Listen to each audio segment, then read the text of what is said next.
Well, good damn afternoon, Americans. Jericho Green here with you once again. We are live. Thank you guys for being here on this Friday afternoon. Well, Friday, January 16th, 2000, the year of our Lord, 2026. Damn it. Here we are. Thank you for being here. I see a couple folks in the chat. Mr. Mosaic, Abram Hawkins. Good to see you guys here. Appreciate you. Shout out to everyone else populating the chat, populating the live stream in general. Good looking out. Let me chat. Put something in the chat. Bam. There it is. Pin to the top. Make sure you guys get your green gear. More people filing in. Jared Bosch, what up? Sup, dog? Faith B. Yes, thank God it's Friday. You made it. I don't know, you might have stumbled across the finish line of the work week, but you made it. Thank you for being here. Hit that like button. Liggity like. Hit that like button. That tells YouTube, hey, people like this. Bring more people here. So hit the like button. Subscribe if you haven't. Red's Barbershop. Do you really own a barbershop, Red? Where is it? Where's your barbershop?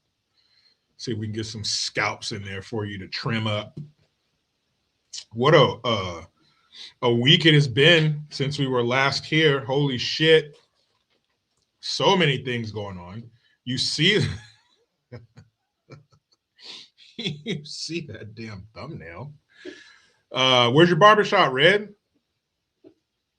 The Bay. In Cali, all you had to say was the Bay. I know it's in California. If you're from California, you know what the Bay is, or what it, where it is. The Bay, that's what, San Francisco, Oakland, not just San Francisco. That is the Bay Area.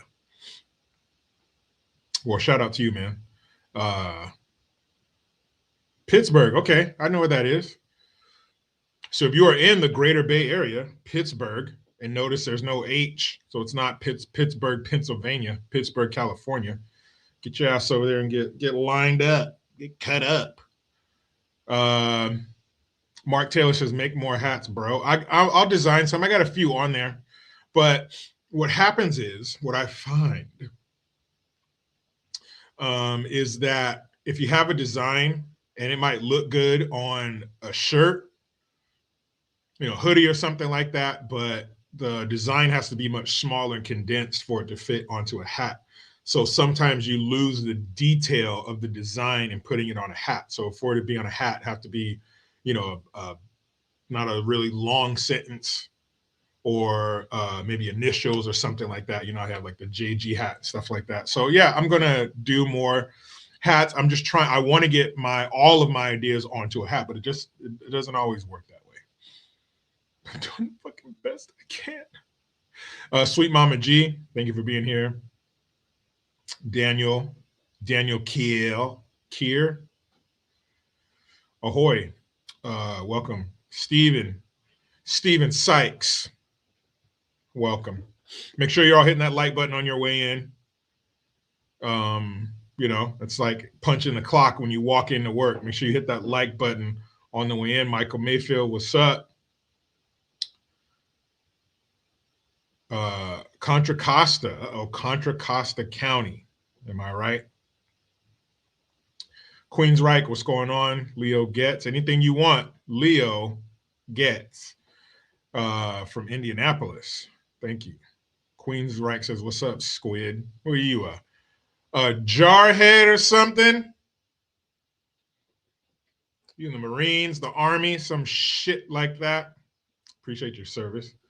If you guys don't know what people in the military do to each other, and it's a sign. I guess if you can have a term of endearment, you could have a sign of endearment.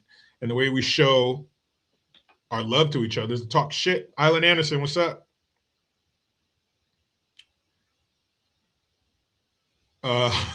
Appreciate it. Yeah, he says, yes, I was The men's department of the Navy. Oh, get out of here. Shut the fuck up. But yeah, that's how we do. Even my own brother. My brother was in the Air Force and the Army. We constantly talk shit about each other's chosen branch of service. Constantly. Constantly. Um we He'll send me shit like if Delta Force. Okay, so Delta Force went in recently, as you all know, and fucked up Venezuela and got Maduro. Well, whenever Delta Force does something, he'll send me shit talking shit about the Navy SEALs. When the Navy SEALs does something, when they do something, I'll send him shit talking shit. But it's fun. Jamal Cruz, what up? It's fun to talk shit. John Rogers, what's going on? It's, and when it comes down to it, I think the reason that it's so funny and we joke with each other is because when it comes down to it, when shit hits the fan, when there's some kind of war or something that needs to happen, some kind of mission that needs to happen, we have to work together. That's what we do. We put all our shit talking aside. It's all in good fun. We would definitely, it's not like, if the Marines had to show up to back up the Navy or whatever, that they're gonna be like, nah, fuck that. You're not a Marine. Like, no. When it comes down to it, when it's time to play, we all get in there and do our thing. But when we're not in our off time, oh yeah, mucho shit talking. Jamal Cruz, what up? Thank you for the super sticker. You're looking out, man. Appreciate that. Miss or Mrs. Authentically Kennedy, I should say. What up? Good to see you here. Newest resident of Tejas. How's it going out there? How's the winter? Are you in a cold part of Texas? We all know how the summer is. I don't need to ask you that. It's hot as shit.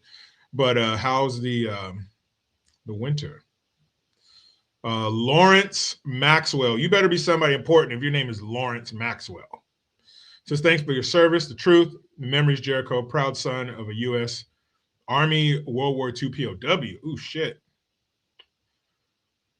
Subin, Poland, Lieutenant Frank Maxwell, go midshipman. Hey, man, there's no good time to get taken as a POW, but I tell you, one of the worst times would have to be in fucking World War II. I don't even know if the Geneva Convention existed at that time. If it did, it was in its infancy. Holy shit. A World War II POW? Ay, ay, ay. Well, I hope he came home. Shit. But thank you and him. Authentically Kennedy says, Austin is not cold at all. Wish it was colder. Summer's here. Don't, hold on. Comment section jump. You guys are so active. I wish it was colder. Summer's here. Don't even touch how fucking hot it is in ghetto ass Fresno. Hey, man.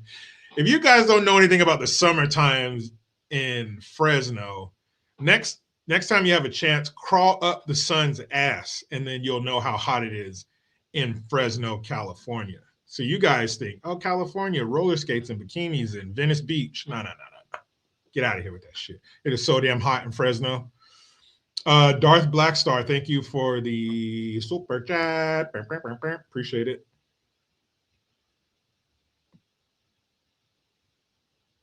Jamal Cruz says 1864 Geneva started. I had no idea when the Geneva Convention was brought into play or made. But either way, I don't think they were following it too much in World War II. And to be taken as a POW had to be super fucked up. Dizzy0813 made it back to live stream from Peach County, Georgia. Appreciate it. The Peach State. Yeah, you think when you think hot, you're going to think, in America, maybe Arizona, Texas, anywhere in the South. But California, look at Death Valley. Death Valley is in California, one of the hottest places in the world. Palm Springs, California, one of the hottest places in the country. California is no joke, but you get into that Central Valley with Fresno and Merced, or as the locals call it, Merded, Modesto, or Molesto, whatever you want to call it. When you get through that stretch, holy shit. Darth Blackstar says, I'm in Phoenix and summers are hell. Yeah, man, Arizona, fuck that. Um, you know, fucking Arizona. I think if you look on the son's birth certificate, its place of birth is Arizona. Come on, man. That place, you can't touch that. Maybe I'll throw in Death Valley, Palm Springs. Maybe you can get close to Arizona because it is literally getting close to Arizona when you get in extreme Southern California. But whew, whew. I've been in Arizona in November and it was 90. Nah, cool. Authentically Kennedy talking to Sweet Mama G, but it's my chat, so I'm gonna get all up in your messages. She says we're really buckling. It says he's doing good. We're really buckling down with the discipline, so he knows his place. But otherwise, he's very smart and catching on quickly. She is speaking of her son, oh baby T. What's he 2 now? Something somewhere along those lines. Oh yeah, Barstow. That's another place in southern, super southern California. That's just a barren shithole. Like the surface of the moon is Barstow and getting into Vegas and all that shit. You know, Nevada. Oh my god, through that desert, ain't shit out there. But speaking of your son, authentically Kennedy, you know, I am where you're going. I have a little son as well. He's going on 10 next month. But yeah, now is the time, and kids always do this. They're like little inmates, and we are the guards and the warden. All they're looking at 24 hours a day are weaknesses in your game. They are looking inmates, you know, they look for the weak guard, who they can exploit, who they can get to bring shit in, who they can get away with, get away with shit. That's what kids are doing. Kids are constantly pushing back and forth. They're constantly feeling you out. Who's the parent we can get shit from? Who's the parent we're not even going to ask? Because we know that son of a bitch is going to say no. Constantly. So yeah, you are just in the beginning. And I will tell you something that somebody told me. Often we say the terrible twos. And then so if the twos are terrible, then the threes are going to be fine. When they get 3, we're out of the woods. But I don't think the twos are that terrible. I think the threes are terrible. And the reason the threes are terrible is because we think that since they are past 2, they should be fine. 3 should be awesome. But at 3, they're just another year more intelligent. They're starting to talk. You know, if you have a boy, boys are usually a little bit later with their speech. Girls are early as shit. My daughter was starting to talk at 18 months. My son more closer to 3. But when the dam breaks, whether it's early or a little bit later, it's broken forever. And the words are going to constantly be pouring from their little teeny tiny mouths forever. I can't tell you how many times I heard my son say, "Hey, Dad," and I'm right there. We'll be walking somewhere, and I'm right. I've been there the whole time. I haven't gone anywhere. "Hey, Dad. Hey, Dad. Hey, Dad. Hey, Dad. Hey, Dad. Hey, Dad. Hey, Dad. Hey, Dad. Hey, Dad." So, you know, but yeah, they're constantly pushing and pulling and finding boundaries, and that's just what they do. But until the next one comes along, take solace in the fact that it's a numbers game. He's outnumbered. It's 2 parents to 1 kid. There's no way 2 parents should let 1 kid win. So you'll be fine. But like Chubb said in Happy Gilmore at the end when he had the good montage and his happy place was his happy place again. Remember, Chubbs was playing the piano. What song was he singing? We've only just begun. We've only just begun. And my daughter, she turned 14 last weekend. What? Yeah, 14. Crazy as hell. Not her, but the fact that she's 14. That's crazy. She's a little crazy. She's a 14-year-old girl, every bit of it. She's the quintessential 14-year-old girl, attitude, friends, phone. I don't hear too much about boys. And not that I don't think she's not, you know, has crushes and all that kind of shit, but my wife is an amazing buffer to all of that. Moms, Moms are great buffers to, or between, I should say, their daughters and their fathers, because a lot of the stuff that goes on, especially with boys, she has crushes. I don't want to hear none of that shit. I don't want to hear any of it. I don't want to hear about, oh, he said this and he looked at me and blah, blah. I don't, none of that. I am the father. Boys, you little pimple face, voice cracking. Hello, sir. You little hormone driven leg humpers. I'm gonna tell all of you right now, from every dad in America. No, dare I say, from every dad on the planet. Fuck you, and I'm on to you. All right? You don't fucking fool me. You fool her mom. Oh, he's such a nice boy. He's so well mannered. He's different.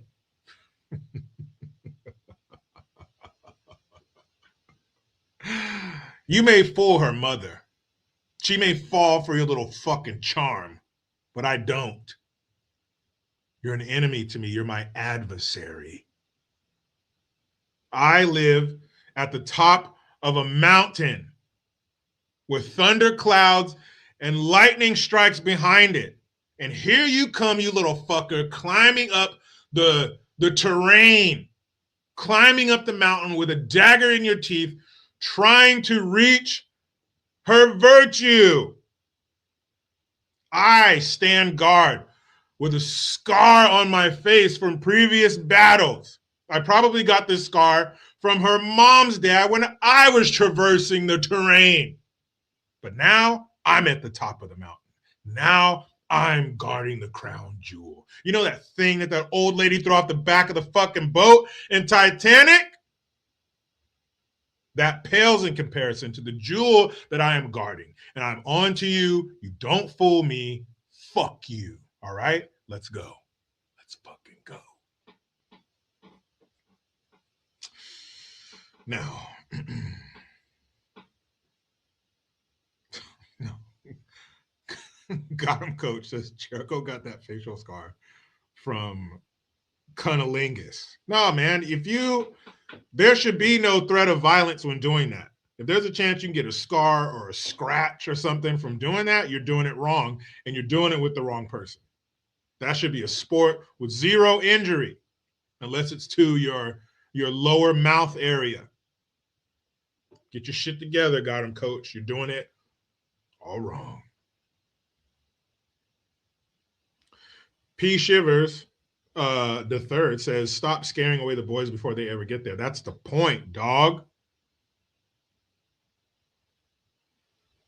That's the point. I want to strike fear as early as possible. You little fucks. You little hormonal Tasmanian devils. I'm on to you. I've heard that from my wife.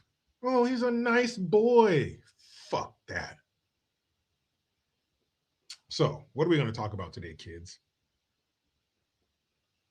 Huh? Hollander 68 says, don't dislocate your jaw. You might, and that's okay. That's okay.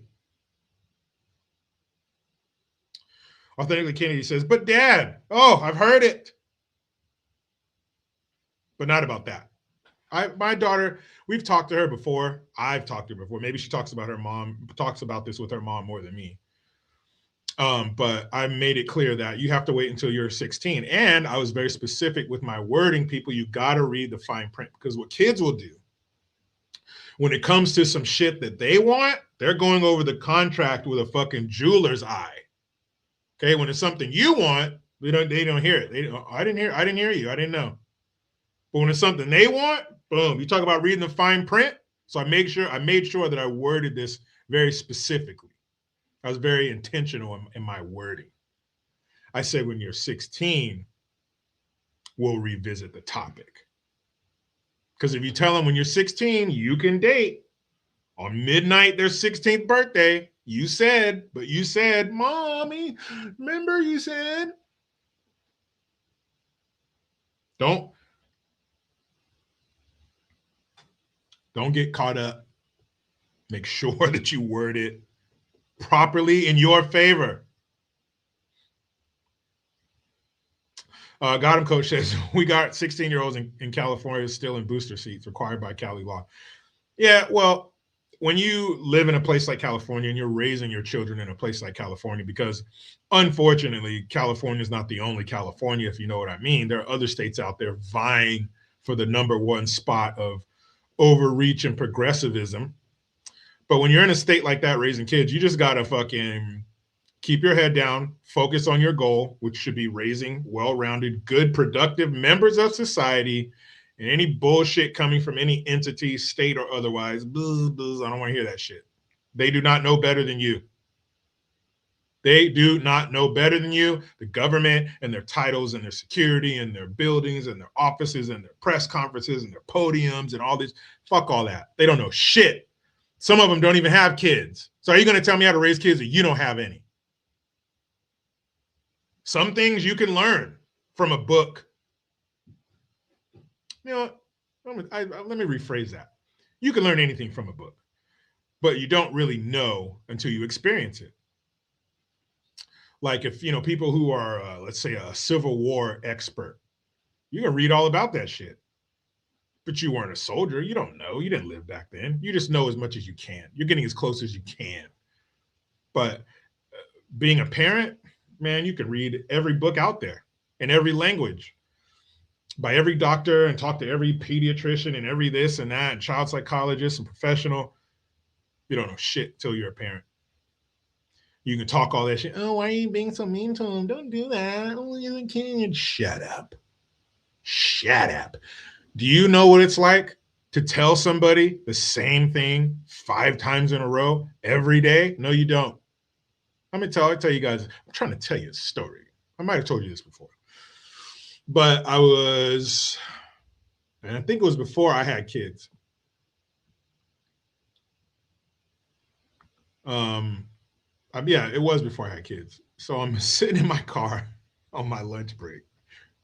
I see this guy walking down the street. He looks like he's probably 35, mid-30s, something like that. Not quite 40. And he's walking down the street. And there's a little boy, like 4 years old, trying to keep up. And dad is on a mission. He's obviously, they were looking for their mom. They were supposed to meet her somewhere or something because this dad is striking. He's walking big grown-up strides. And this little boy is trying to keep up best he can. And they get to the corner at the light, and he's pushing the button so they can cross the street.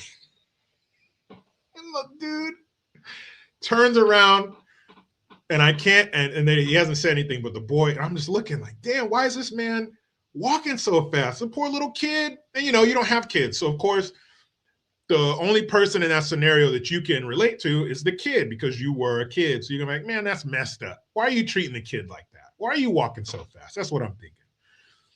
And dad gets to the corner first, and the little boy catches up to him. And the dad turns around and gets on one knee, and he grabs the boy by his shoulders, and he goes, God damn it, I don't know where your mom is.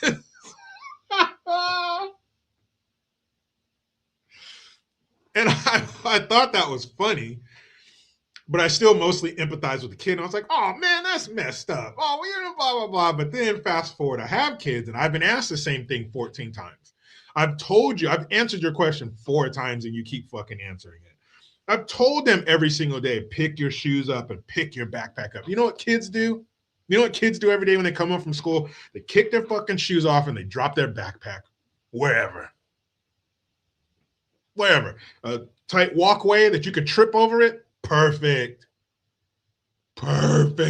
You know what we tell my son every single day when he gets home from school? Clean out your lunchbox.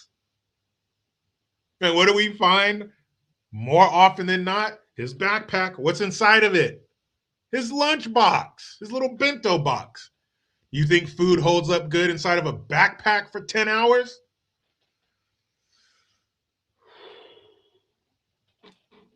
So now that I have kids, I get it. I get it. I see why that father got down on his knee and said, God damn it, I don't know where your mom is. And to that dad, if you're watching, man, my bad. I should have sided with you. Authentic Kennedy says, also Jericho might want to tell her no going to school dances with any grade level higher than you. I was asked by a senior to inform as a freshman. Not happening. Yeah, we've broached that subject, if you will. My daughter and my wife went to multiple proms when she was in high school. And I'm of the belief that no, you go to your junior prom when you're a junior, and you go to senior prom when you're a senior, and then you're all prommed out. Right? You're all prommed out once you've gone to your junior prom and your senior prom. That's why it's called junior prom and senior prom. I personally don't believe in going to 3 and 4 proms. It's supposed to be special. That's why there's only 2. There's a prom every year. It'd be like homecoming. It's nothing special. It's every fucking year. But I told my daughter, you're going to junior prom and senior prom. That's it. Pooping while standing. Never tried it. I imagine if it weren't very solid, you probably get some on the back of your legs, but yeah, that's you. But thank you for the super chat. Shout out to all the good men / fathers in the chat. Yeah, you're doing the Lord's work. Thank you for the super. Thank you for watching. Yeah, true that. Because without you, we've all seen that. Gotham Coach says, I only went to senior prom one time for me. That's cool.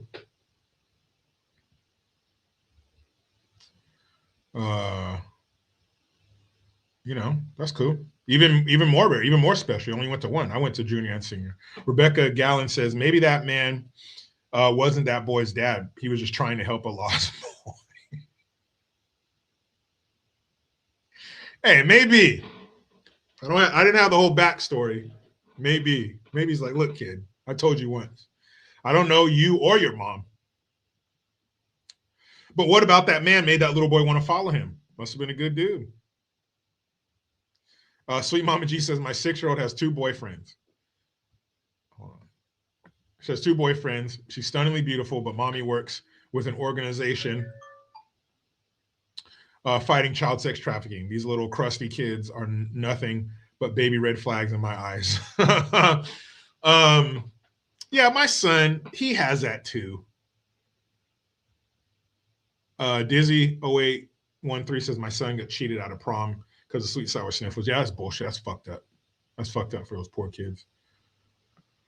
But my son, he has, Dad, I got a girlfriend, or he'll probably come home today again. Dad, another girl gave me a Valentine's Day card. A little early, but yeah, it's little puppy love shit like that. That's cool. I'll be honest though, if my daughter came home and said that, oh, my boy gave me, I'd be like, that little punk ass. But with my son, and whatever, son or daughter, it's little puppy love school shit. It's nothing real. You're not going to hang out outside of school. You're not going to be talking on the phone. So that's fine. I don't care about that. But I can tell now, like I said, my son, he's going to be 10 next month. So now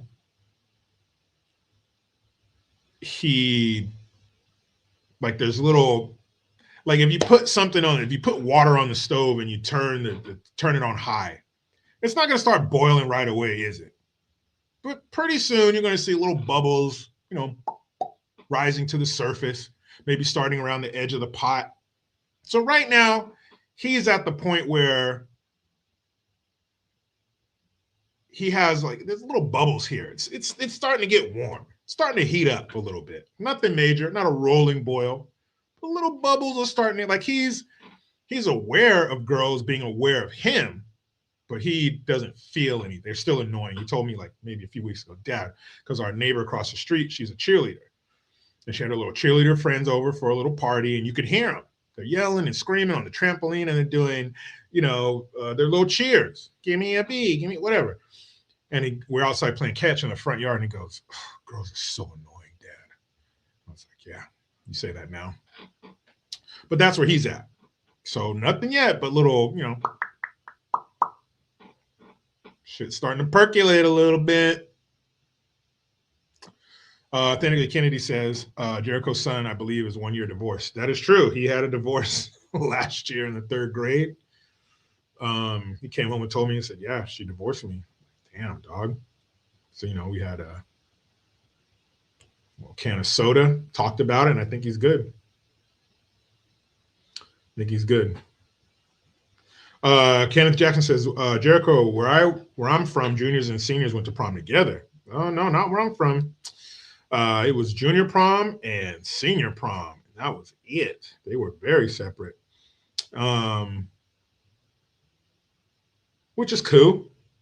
Big difference between a junior and senior, but you older perverts stay over there. You know what I mean? Darth Black Star said, my daughter asked for a butterfly knife. I was like, ugh. I get it, man. My daughter asked me, Dad, can we go shooting? Ugh, we sure can. Get you right here, dads. Get you right here. Aaron M says, just give your daughter's date a laxative before they go. I'll give them some of that colon blow from Dumb and Dumber. Clean your ass out. You have nothing left. All your shit, everything, hopes, dreams, everything's coming out. You little bastard. Okay. Can we get down to business, people? You people. So some of the things I want to talk about today, and some of these come with video. Dude goes to an anti-ICE rally and starts knocking people the fuck out. Aaron M says, my daughter going to have a MP 10 millimeter in her purse. That's a lot. I'm all for her having a gun in her purse. But 10 mil might be a lot, unless she's dating bears. So this dude goes to an anti-ICE rally. A guy sticks a megaphone in his ear and starts, he goes, beep, beep, the really loud, like beeping sound. Right here, like as close as my headphones are to my ear, that's where the megaphone was.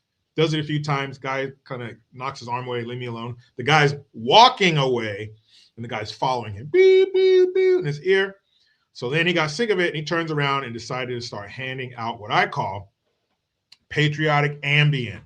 You look tired. Bop, bop, bop, bop, bop. It was hilarious. You'll see.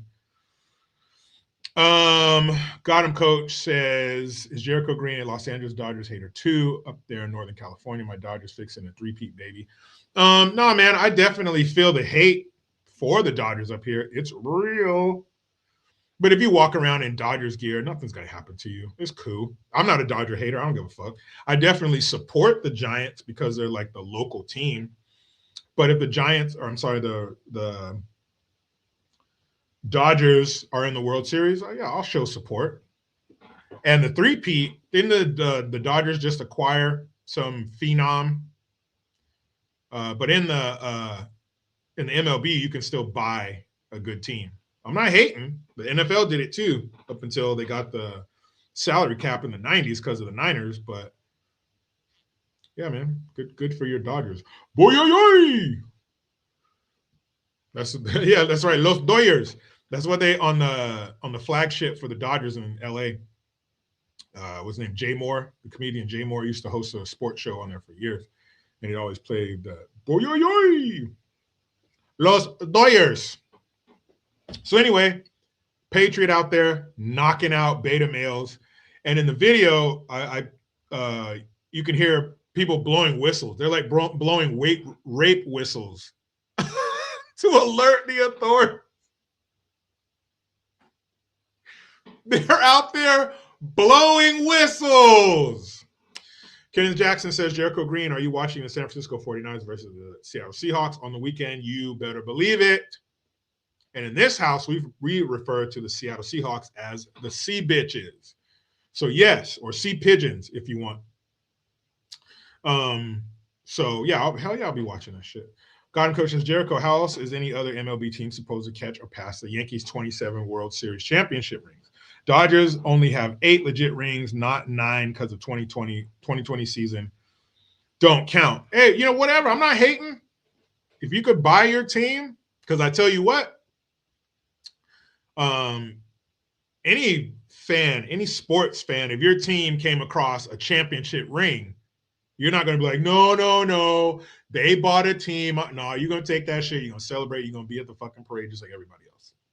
That's right. Bang, bang, Niner gang. It's on.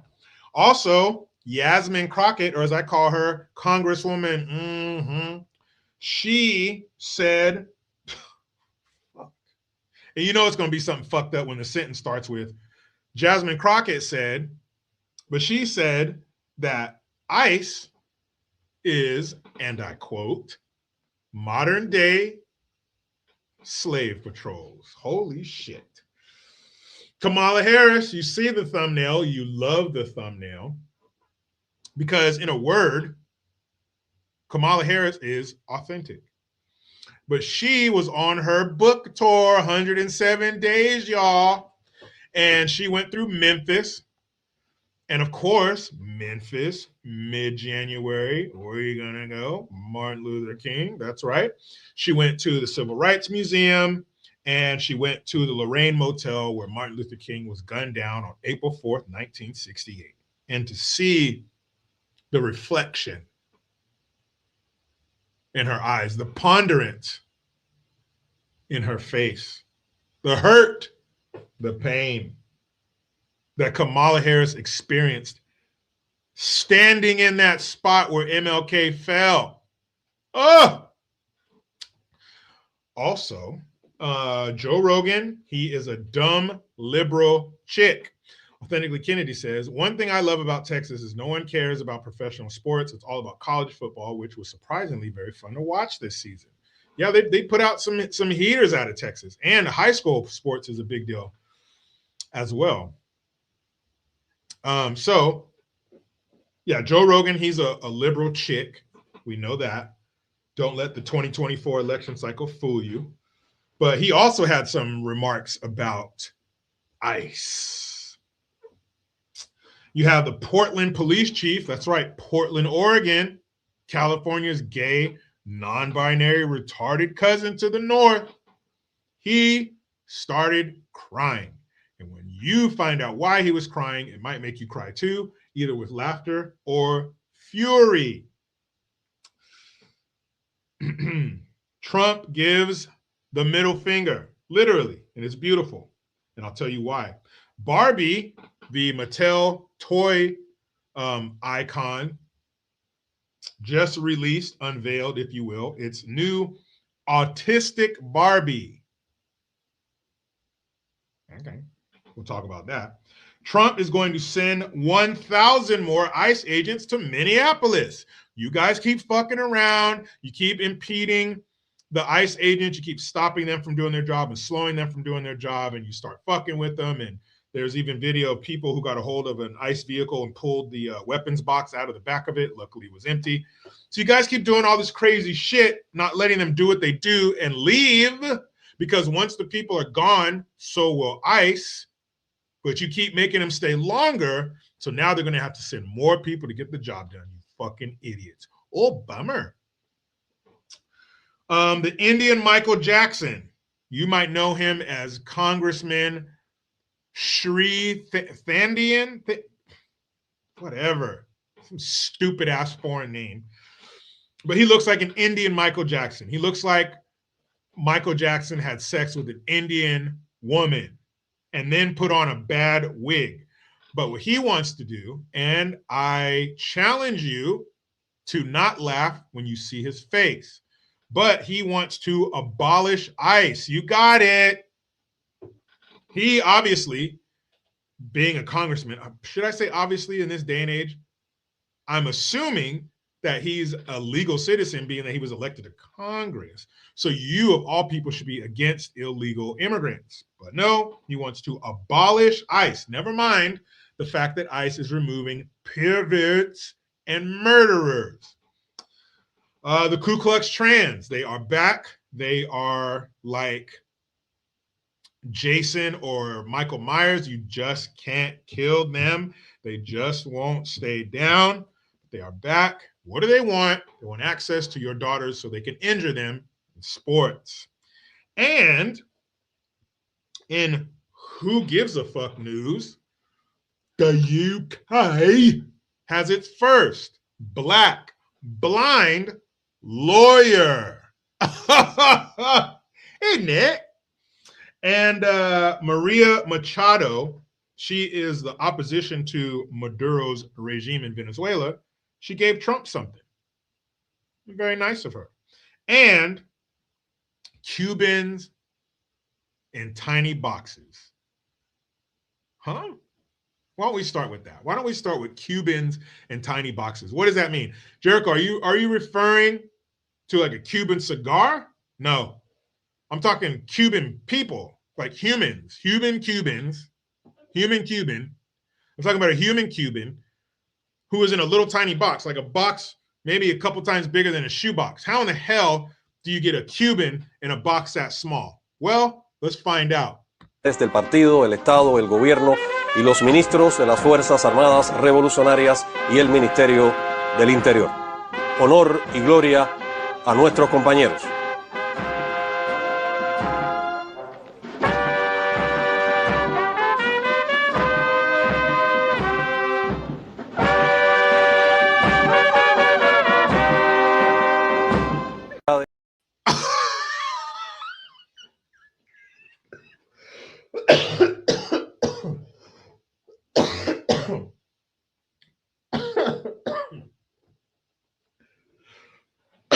I just took a drink before that. Guys, why was that so fucking hilarious? To see those Cuban dudes walking down the ladder, the steps.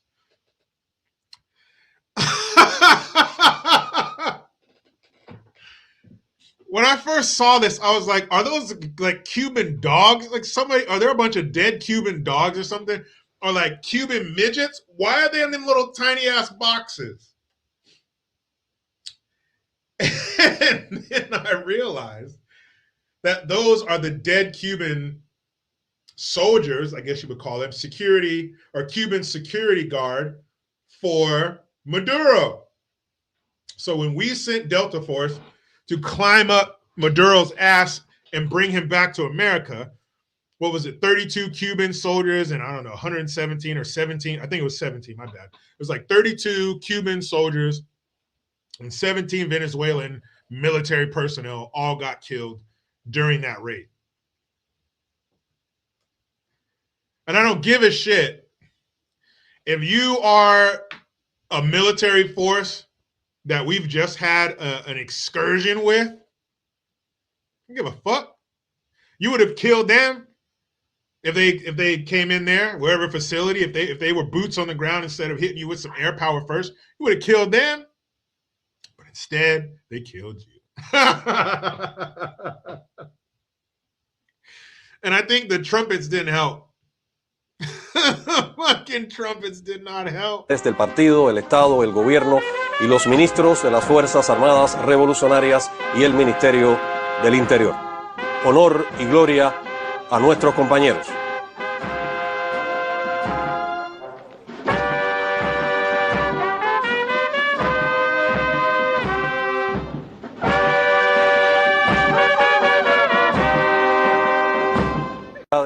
What the fuck? How do they know if they're in a box that small? That means there's not much of them left. So how do you know who's who? Are all the remains in that little ass box the same soldier? Or did you get a little bit of somebody else in there too? Like how the fuck? I understand if it's like one dude you bring back in a little box, but they brought back like 10 dudes in little tiny boxes. Fuck. Well, that video should be shown to all the countries, all the would-be countries out there who want to fuck with us. If you fuck with us, we will send all of your soldiers back to you in little tiny boxes like Cubans, like the Cuban soldiers. Bruh, the box was like... So that, people, was Cubans in tiny boxes. Shit. That was so funny. Oh, shit. Okay. Let me see if there's a picture of this motherfucker. Oh, there it is. All right, guys. Well, let's keep laughing, shall we? Let's keep laughing. So I want to share a screen with you. Make sure you guys hit that like button. Got a 121 in here and 118 thumbs up. That's what I'm talking about. You guys are on it. Oh, Totems. DM, I'm not going to mess up your name, says they were cremated. Oh, is that why they were in little tiny ass boxes? But wouldn't they cremate them at home? Like, wouldn't you send the remains back home and then cremate them? Because if they cremate them there in Venezuela, then for sure you're not getting all... There's a bunch of soldiers mixed up in there. Either way, just the image of them walking out with little tiny ass boxes, that was hilarious. So, speaking of hilarious, so is this little bastard here. Not that dog. I'm not talking about the dog licking its paws, which is fucking gross. But this right here, Michigan Congressman Sri Thanadar introduces abolish ICE Act. Ooh, you little rapscallion. Michigan, there he is. There he is. Now, PETA, where are you? Because you guys are always getting on people. You're throwing paint on women wearing furs. Then how come you haven't done anything to him? Because he has that fucking dead animal on his head. That is a dead animal. Michigan Democrat Congressman Sri Thanadar has followed through on his plans to introduce the Abolish ICE Act, which is a legislative attempt to dismantle the U.S. Immigration and Customs Enforcement Agency. His office issued the announcement on January 9th and initiated the process on January 15th. For the bill registered as H.R. 7123, the bill has been referred to the Judiciary Committee, the Homeland Security Committee, and the Ways and Means Committee. Why so many committees? You look ridiculous. Such a bill will need to get the support of both the Republican-led House and Senate and then go to President Trump for his signature to become effective. But the Trump administration has been defending ICE's recent actions, including the fatal shooting of Renee Good on January 7th in Minneapolis. What does this mean? You just heard them say that he's going to have to get the approval of both the Republican-led House and Senate and then have Trump sign it into law. You know that's not going to fucking happen. But he's not here. They, the left, the progressives, are not here. The communists are not here for results.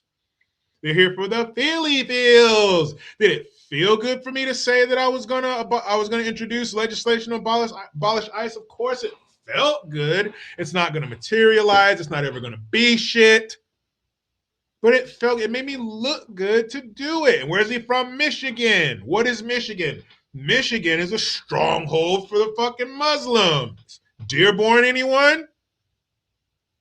So, of course, Mr. Thanadar is going to introduce this bullshit, but it's never going to go anywhere. You're going to get the House and the Senate to approve it, and then Trump's going to sign it? Shut the fuck up. It's all theater. Theater. Senate Thanadar, whose 13th congressional districts include... Hold up. Thanadar, whose 13th congressional district includes Detroit. The Detroit? The RoboCop Detroit? But Jericho, RoboCop was a movie. No, RoboCop is a documentary. RoboCop contains live footage of Detroit. So you mean to tell me you're the congressperson with a dead, wet possum on your head? It not only is it dead, but it's dipped in water. You have a dead, wet rodent on your head. You're in charge of Detroit, but you have time to introduce some bullshit legislation to abolish ICE. Sounds to me like that's poor management of time. It sounds to me like you are focusing on some shit you should not be focused on because you're in charge of Detroit. So I feel like your plate stays full. And you have so many other things to worry about other than introducing legislation to abolish ICE, which is never going to happen. Now, some people might say, Jericho, just because he's a congressman doesn't mean that he's only going to be focused on his district. He could be concerned about the rest of the country and what's going on with ICE. No, he can't. There, I said it. No, he can't. Why? Because Detroit is in his district. If you are the congressperson for Detroit, you don't have time to do anything else. Hey, man, you want to come to my birthday party? I can't. I'm the congressman for Detroit. I got too much shit to do. It's still Detroit. It's still a dilapidated magnet for violence.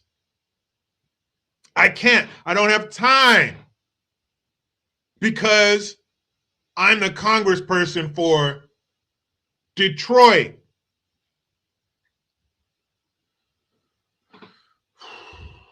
Jennifer K. Norwood. What up, dude? She says he also doesn't even know what counties are in his district. Why should he? He's a figurehead. He's a placeholder. He's like a zero in a math problem. He's just there to hold space until they can install the next dumbass who I hope has better hair. You want to abolish ICE? Why don't you introduce a bill to abolish your fucking hair? Why don't you introduce a bill to abolish that dead, wet beaver on your fucking head? You're the congressperson for Detroit and you're worried about ICE? Man, please. I think you got plenty to do. I think you got plenty to do, Indian Michael Jackson. The nerve. And you know who should be most pissed off? Are people who live in Detroit. What? That just makes no sense to me. Detroit or fucking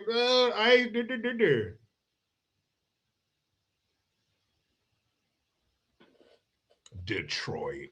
Man. What? Who put this dead rat on my... that's not cool. Don't fucking do that. You guys are rude. You guys are so rude that I'm moving on to the next story. I can't with you people. You people.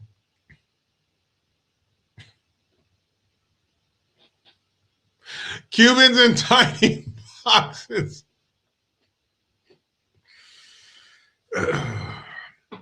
Moving on. So, where's this one? The ACLU, the American Civil Liberties Union. Now, when you hear that, American, it's for me. I'm an American. They're here for me. Civil. Everybody be cool. Everybody treat each other with kindness and respect. Liberty. Freedom. America, this is America. I'm free to be myself. I'm free to pursue happiness. I'm free to be whatever I want without being infringed upon by any other citizens. American, civil, liberty, union, united, together. Those are all beautiful things.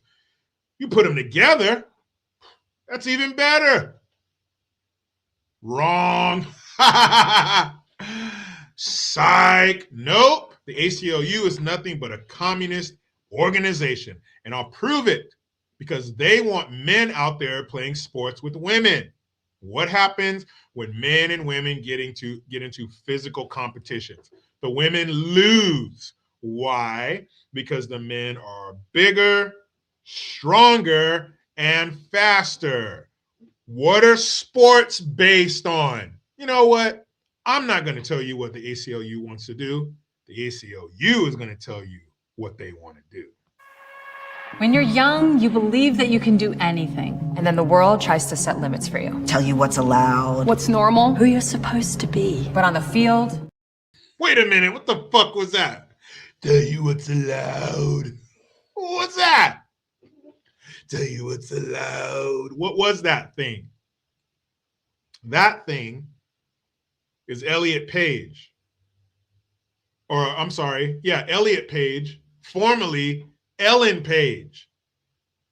That used to be a woman, but now it's a trans man, and it looks depressed, sad, and sallow. I'm sorry. Let's get back into it. ACLU, what's up? when you're young, you believe that you can do anything, and then the world tries to set limits for you. Tell you what's allowed, What's normal, who you're supposed to be. but on the field, the track, the court, here, you get to be exactly who you are. Because at our core, we're still the kids who just want to play. The Go Big game changers. The living, breathing fabric of this country. Supporting trans youth isn't just about sports. It's about freedom. On and off the field. It's more than a game. Guys, you got it all wrong. These are just kids. All right? They just want to get out there and have a good time.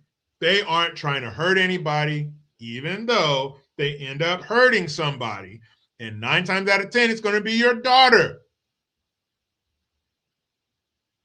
Also in that ad was Megan Rapinoe, whatever that skeezer's name is. You know that boil on the ass of America? She's in there too. Because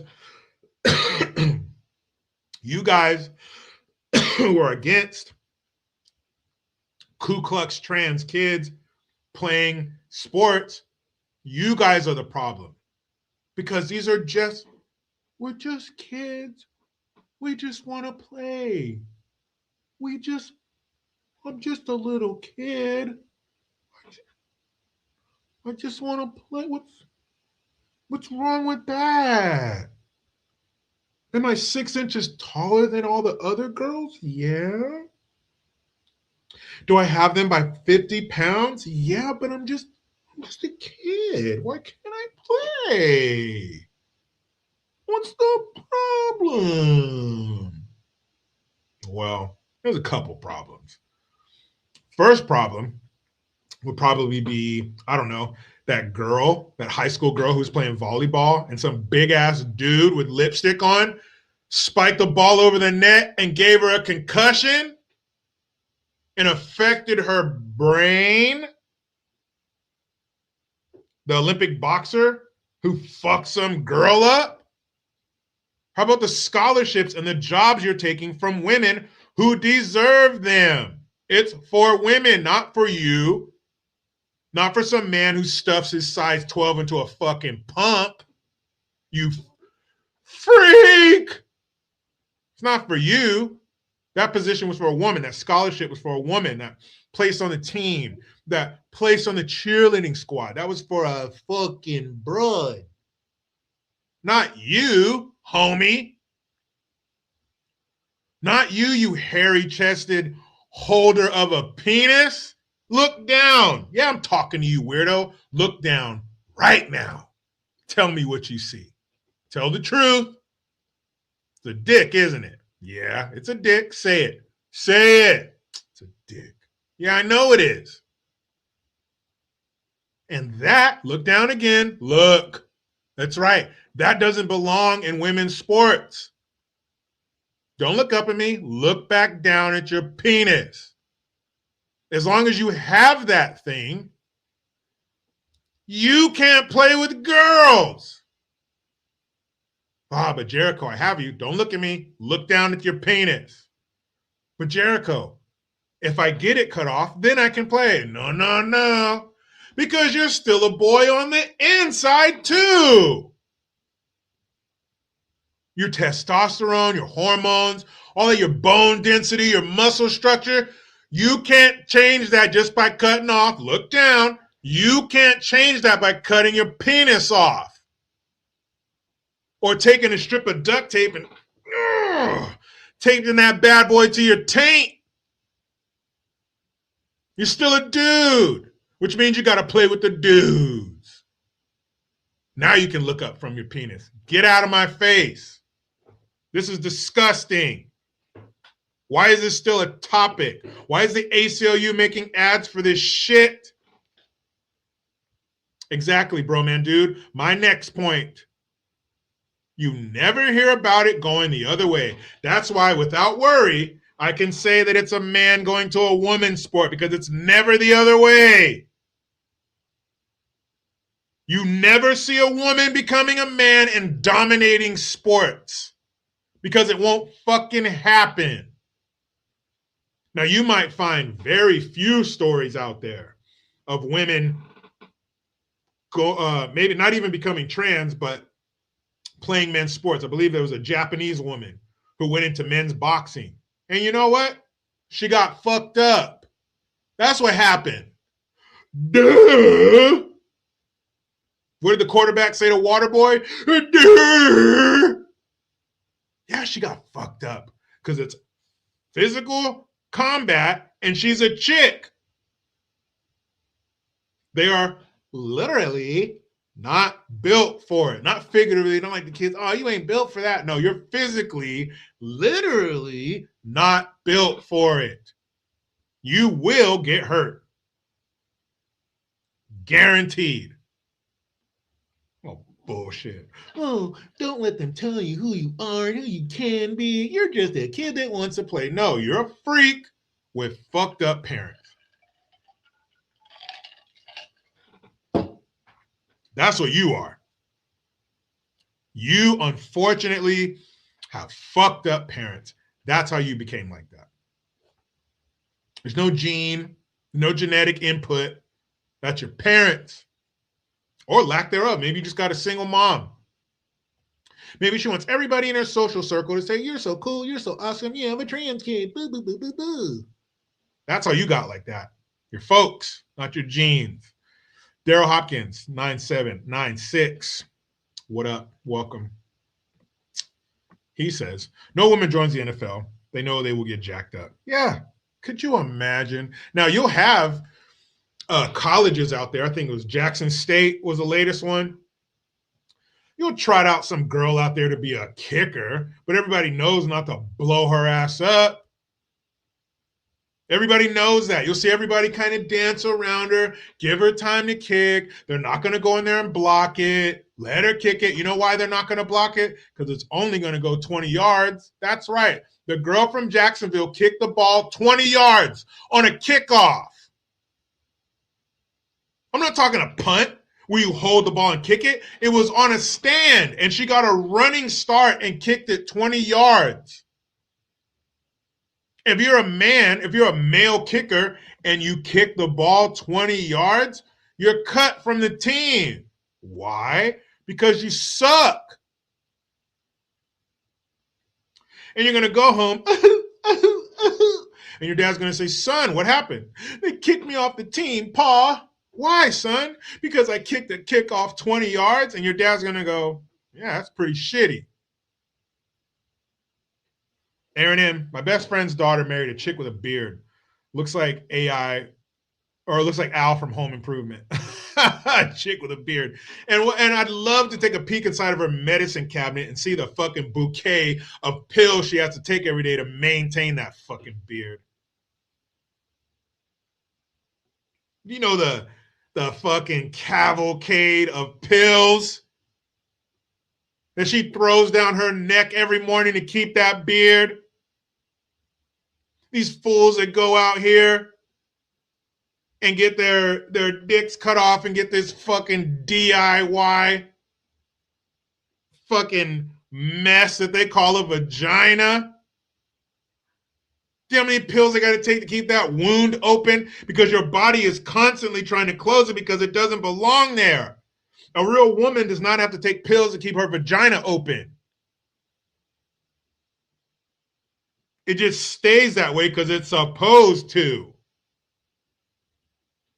If you don't skip 3 days, your vagina's not going to close up. But if you're one of them Ku Klux trans freaks, then yeah, you skip your pills for a few days, your vagina's gone. Man, what the hell? That fucking mess, that kaleidoscope of a groin you have now? What is that? I don't even, you know what? I've never even seen a picture of a Ku Klux trans vagina. I don't want to. I feel like it would rob me of what little innocence I have left. Ew.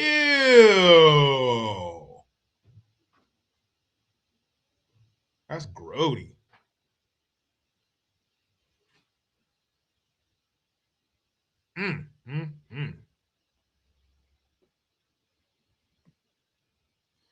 Aaron M says a lot of ugly chicks are going that route, unfortunately.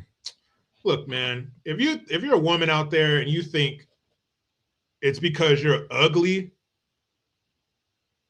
that men don't want you, you're wrong. I'm telling you right now, you are wrong as two left shoes. There is a dude out there for you. It's your attitude and it's something else, but it ain't your looks. Because we've all seen some fucking some booger woofs out there, locked down, ring on it and everything. It's not your looks. It is not your looks. It's something else. Man, I remember this chick when I was in the Navy.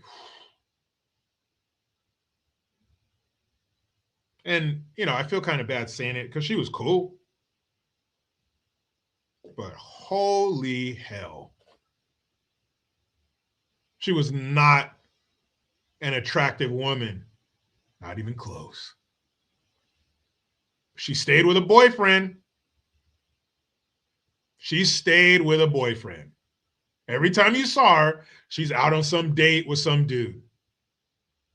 So it ain't the looks. Something else. Maybe you're a fucking bitch. Because you can't be ugly and a bitch. Oh no, you can't do that. You cannot be ugly and a bitch. Kenneth Jackson, Jericho Green, Caitlyn Jenner still has a dick and he was voted Woman of the Year. Yeah, and not only he was voted Woman of the Year like 2 or 3 months after he became a Ku Klux trans. The fucking cement hadn't even dried yet. This fool's getting patted on the back.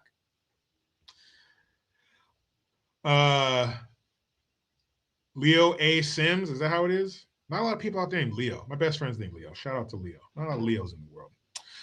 That groin is something that will be regretted later in life. Yeah. That's another reason why it's so fucked up that you have these parents pushing this shit on their kids, because you start pushing hormone blockers on them or these surgeries and these mastectomies and shit. And then they get down the road because, hey, newsflash, kids change their mind. I know. But you've done some shit to get patted on the back in social media or some other bullshit. And now you fucked their whole life up. How terrible would it be to have your kid look at you one day and ask you why you let that happen to them? Why did you do this to me? That was probably the main reason that my wife and I, one of the main reasons that my wife and I didn't get, number one, we didn't get vaccinated and we didn't let our kids get vaccinated either. And one of the thoughts I had go through my mind literally was, what if something happens? Because all of this shit is unproven. It's fucking, well, we just cooked this up 10 minutes ago. You want it? I wouldn't want my kids looking at me, more so my daughter, you know, because what if it made her sterile? What if she can't have kids? Or what if it's something else and our kids look at us and say, why'd you let them do this to us? Why didn't you stand up and say no? Can't do that. So, nope. Nope. Didn't do that shit. If you did, hey, those are your kids. Do what you want. My kids, I can do what I want. That's right. That's right, boo. Oh, shoot. Speaking of doing what you want. Speaking of doing what you want. Oh, hold on. Got him, Coach Joe Jericho. Would you take $1 million right now or wait 5 years from now and take $5 billion, but your voice will sound like Mickey Mouse permanently and you only speak Chinese? Oh, Shay Shay. Oh, Kung Pao. There's my answer. That is my answer. Speaking of doing what you want, and I give it up when anybody says, that brings me to our current 47th president. Bam! So that's what Trump said. That's what he had for somebody. I guess somebody was heckling him. I don't remember where it was. It doesn't matter. It doesn't matter where he was or what he was doing. He felt the need to flip somebody the bird. And I say, it's my president. That's my president. I don't have a problem with it at all. And I'll tell you why. I don't have a problem with it because, okay, let me start with this. Some people might say, well, you conservatives, and I'm one of them, I've done this, I've made videos about this, but you conservatives, you guys will make a video about Chuck Schumer, grilling up some burgers and dogs, even though the grill's not even on, or Elizabeth Warren having a beer and watching her choke down that carbonated piss water that she's not used to, or Mayor de Blasio, former mayor of New York during the sweet and sour lockdowns, eating French fries and hamburgers. Like, you can get free fries. Like, obviously, he's not used to eating commoner's fare. Or Cory Booker or Gavin Newsom saying shit, or fuck this, or damn it, pardon my language, but damn it. You always talk shit about them cursing. So how can you then turn around and praise Donald Trump for flipping the bird, which is a form of profanity? Well, I'm glad you asked, you little purple-haired, septum-piercing piece of shit. I'll tell you why. Because this, my friends, is what you call authenticity. That's who Trump really is all the time. So I don't have a problem with it. But when you're doing fake cosplay bullshit to make people think that you're like that, that's where the problem lies. It's not in the act. It's not in the words. It's in how you're using them, and you're being fake. You don't talk like that. You don't drink beer, and you don't eat burgers and fries. And that's okay, because we already think that about you. We already think you don't drink beer, or eat burgers, or cuss. So lean into it. Why are you trying to be some fake shit that you think we want you to be? You look even more ridiculous than we think you look being who you are. What the hell? That's authentic. That's Trump. That's why he did it. Fuck you. I don't care. I don't need this regal, polished politician being the president.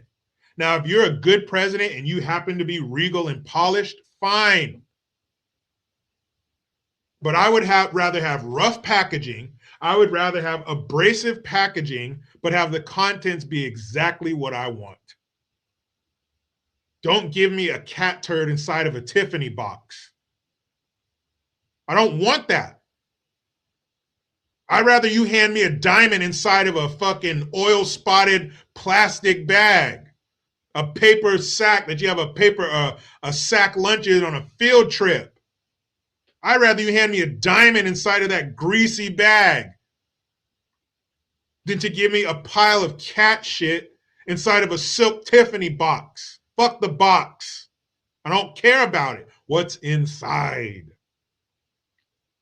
If I told you that I'm gonna give you $100,000 cash, but it's wrapped inside of a shitty diaper, are you gonna go, nah, I'm cool, I don't want that 100 grand? Nope. You're gonna put on some latex gloves and you're gonna get to that 100 grand. That's what you're gonna do, because what's inside is more important than what the packaging is, what it's wrapped in. Stop.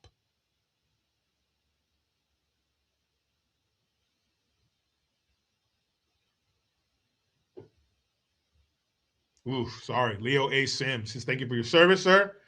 Semper Fi from Bodymore, shithole, Maryland. You know, my mom is from Bmore. And last time I went there was in 2003, May of 2003. The first time I went there was in July of 1992. We drove on a road trip from California to Baltimore. Oof, that's a whole nother live stream in itself. But I remember going in 1992. I didn't really notice. It seemed clean. I don't know. It seemed nicer. Granted, I was 12. But I feel like it was nicer. I don't remember anything standing out to me from that trip other than the cigarette smoke. Everybody smoked. Fuck. Everybody smoked. So we went to my great aunt's kitchen, Aunt Brownie, RIP. She still had her same KitchenAid from the 50s, and she still cooked with lard. Lived to be 97. She drank the shit out of some Budweiser and Seagram's gin. I'll tell you that much. But I remember going in her kitchen when we got there, and there was just a thick layer of smoke in the kitchen. Everybody was sitting down at the table and just everybody was smoking. I think I got lung cancer at 12 years old. But going back in 2003, oh shit. I can't tell you how many crack deals I saw go down. I can't tell you how many people's stoops, you know, they got the row houses in Baltimore. I can't tell you how many times I saw people who were evicted and all their shit was out on the sidewalk, all their belongings, and people were like going through it, like going through their belongings, looking for shit to steal. I saw a guy do a crack deal right in front of his kid. Potholes so big, my cousin drove through it and his hubcap popped off. I was in a store and a guy had some paper sticking out of his back pocket, and the guy behind us, we were standing, there was a person between us and the guy with the paper sticking out of his pocket. Then there was a guy behind us, a couple people behind us. And he goes, oh man, I thought that was money. I was about to rob that motherfucker. End quote. Yeah, that's what he said out loud, loud as fuck in the store. So my stepdad and I, we said, well, yeah, it's time to go. Time to dip. So yeah, ghetto as fuck. Baltimore, and maybe it's not all of Baltimore, I don't know, but there's enough of Baltimore that's fucked up. And another thing I remember seeing is they had like this 4-lane road, like street, and on one side, brand new yellow and white condos, brand new, as far as the eye can see, lined up, clean little yards.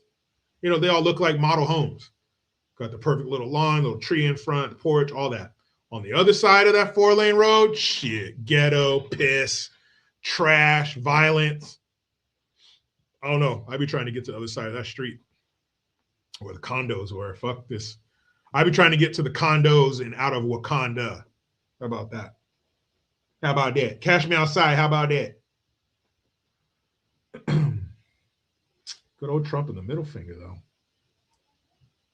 Oh, speaking of hoods and ghettos and gangbangers and violence and, you know, all the things that make a hood.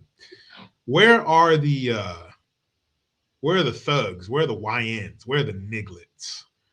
You know, the ones with those little masks, little shiesty masks and the switches, and they're pointing them at the camera. Yo, fuck that, and fuck you, and it's my block, and I'll kill you. Let some op. Isn't that the word the kids use now? Ops. My ops come over. What do these gangbangers do? Tell me in the comments, what do gangbangers do when their ops show up? If you don't know what the ops are, opposition, rival gang. What happens? What happens if blood goes into a Crip neighborhood? Anybody know? Let me know in the comments. What happens? They don't know this kid.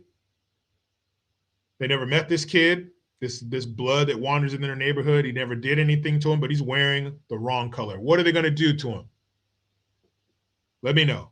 First person in the comments. What happens to a blood when they wander into it? That's right, Valerie. Bang, bang. They're going to kill that kid. No, Aaron says they exchange numbers. Almost. They shake hands and say, how are you, sir? That's right. They make the t-shirt wet. Bang, bang. They kill him, right? They're going to kill this kid who's never done anything to them. They don't even know him. Never seen his face. But the fact that you're one of my ops, I'm going to kill you. I'm going to take your life. I'm going to shatter your family. I'm going to take you up out of here, right? Simply for being here. Now, you have ICE agents coming in and taking illegals off the streets, taking gang members off the streets. So where are the gang members coming out against ICE? Is it because ICE has guns too? Well, so does your op. You both got guns. That's why you both end up dead all the fucking time.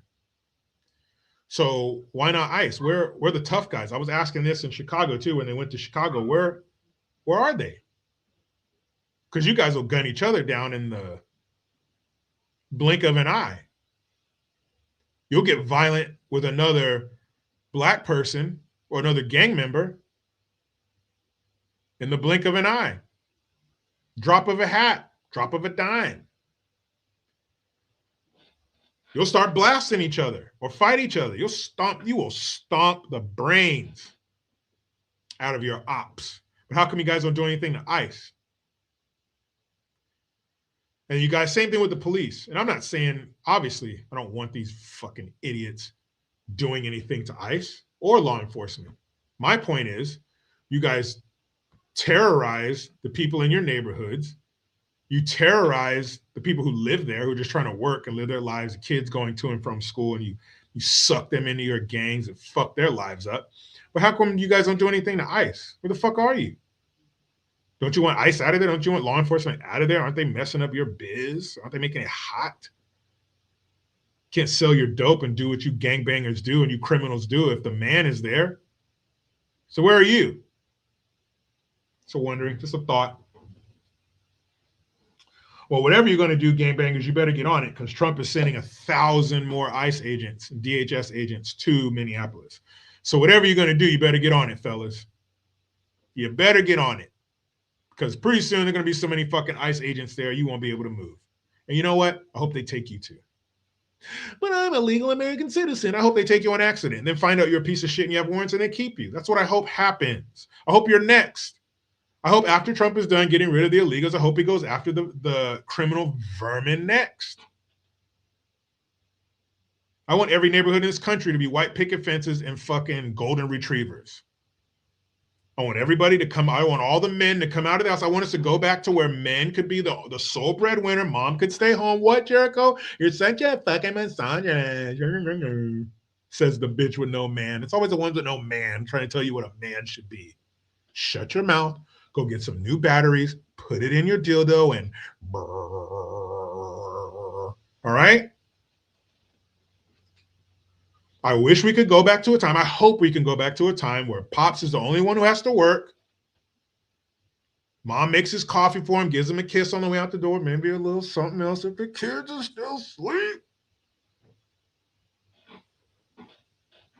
And we all walk out of our door at the same time with our suit and tie and our briefcase. Hello, Tom. Hello, Bill. Howdy, George.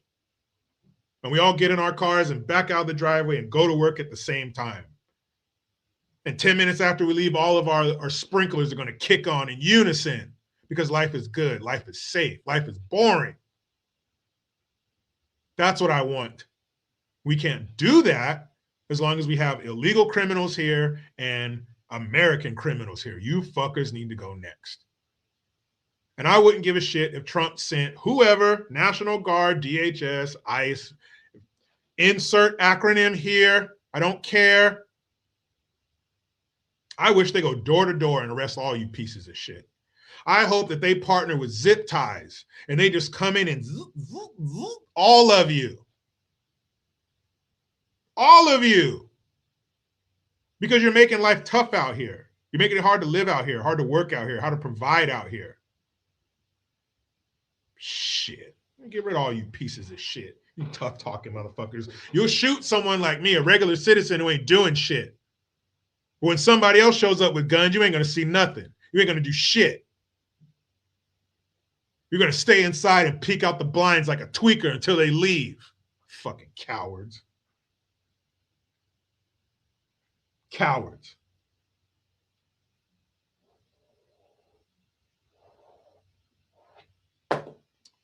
Ooh, speaking of ICE and cowards,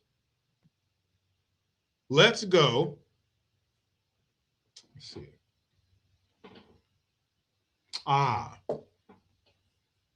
Did I not download this one? No, let me see. Because I want to talk about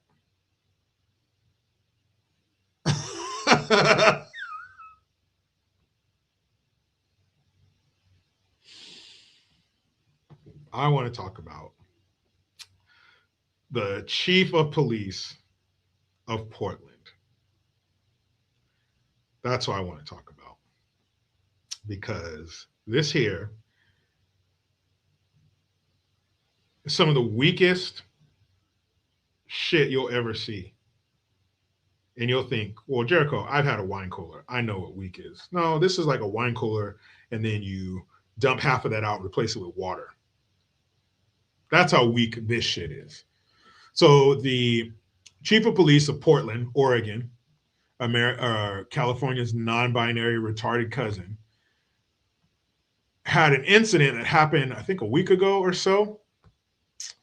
And these two gangbangers from Venezuela that have ties to Tren de Aragua, you know, the terrorist organization, the recently designated terrorist organization. There was a shootout, and the two Tren de Aragua gang members, it was a dude and a broad, and let's see, here it is. And they shot somebody. They shot another Venezuelan immigrant, and they were apprehended by Border Patrol. But in the process of apprehending them, they got shot. It happens. It's a criminal lifestyle. Why do people act all shocked and surprised when a criminal gets blasted? You're a criminal. That means you're into crime. And when you're into crime, you're going to run into the police. And the police have guns. And they use them on, never mind. Forget it. Obviously, it's too complicated for some people to comprehend. But when you're a criminal and you commit crimes, the police are probably going to show up and they got guns on them. And then if you reach for your gun, they reach for their gun. And then you're all fucked up. Right? So these two got shot. Unfortunately, they're still with us. And this really affected the chief of police of Oregon. It made him choke up. Made him, sorry. It made him get a little choked up.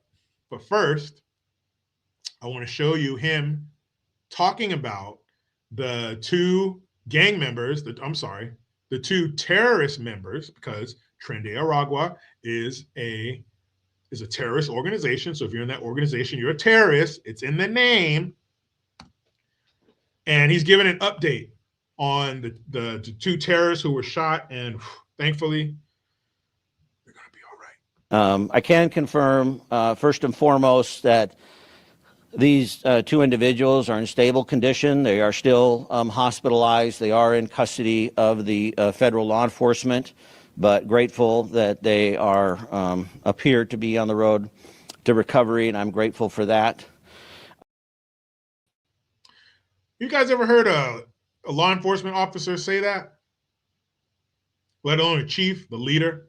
You ever heard a law enforcement officer talk about two criminals that were shot and say, thankfully, they're on the road to recovery. I'm glad to report that. They're fine. They're in stable condition.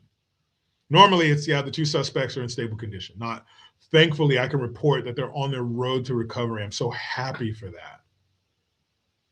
I bet you while he was doing that press conference, he has one of those little butt plugs you see with a little light on it. I bet he has one of those in his ass while he's doing that. And it's just, well, it gets better. Now we get on to the waterworks portion of the show. This in no way draws a through line to the actions or the behaviors that occurred yesterday. I want to speak for just a moment specifically to my Latino community.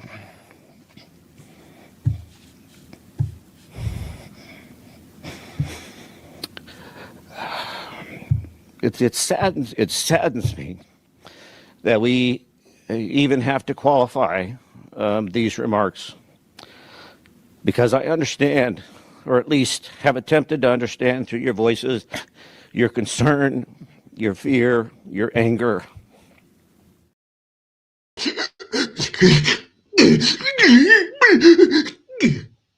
Hold up. First time I heard that, I was like, wait, what the fuck are you saying? What he's saying is, after listening to the whole press conference, I won't put you through that. And not only was he crying, he was like, remember when you just got an ass whooping and your parents tell you stop crying.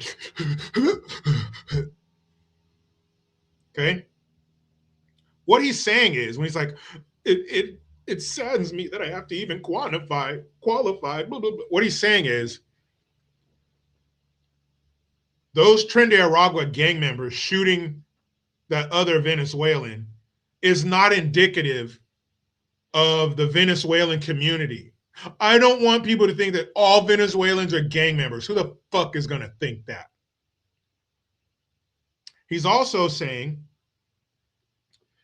that he understands your fears and concern and your anger over Border Patrol and ICE and you being harassed by this regime, by this administration. I feel you. I hear you. Look, if you're a legal citizen, you don't got shit to worry about. If I was a legal immigrant to this country and I lived in Minneapolis or Oregon or wherever ICE is hitting the streets, I'd walk up to them with my paperwork and say, look what I got. Look at me, I'm legal.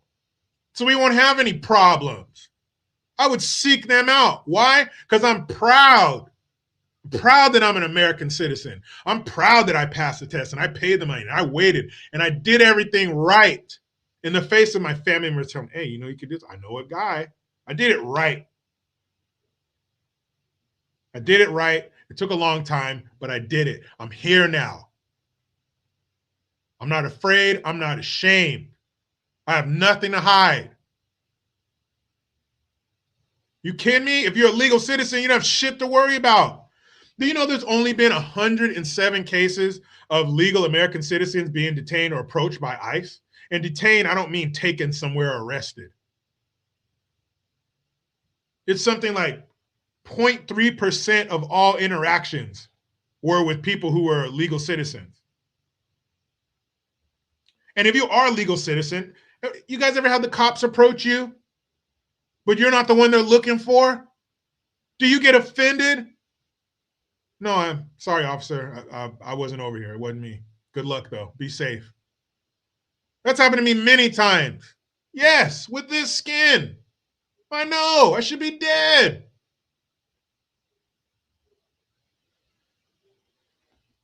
But people like that, people like that police chief who are pandering to the illegals. Oh, I'm so sorry. It saddens me that I even have to say this. And he got up there and fucking cried. Not to mention, as a man, you're only allowed to cry over a few things: births, deaths, and weddings. And if you're going to cry at a wedding, it either has to be yours or your daughter's.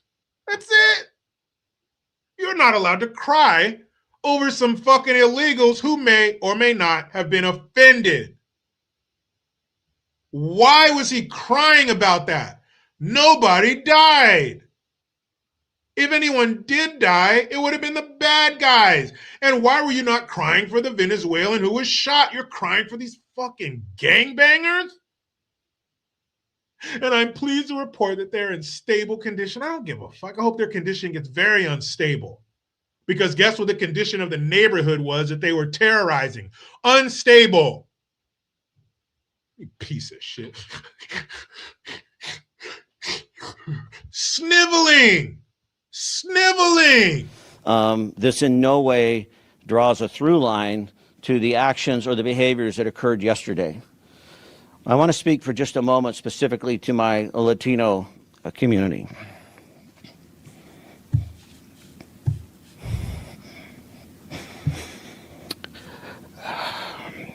It saddens me that we even have to qualify these remarks, because I understand, or at least have attempted to understand through your voices, your concern, your fear, your anger.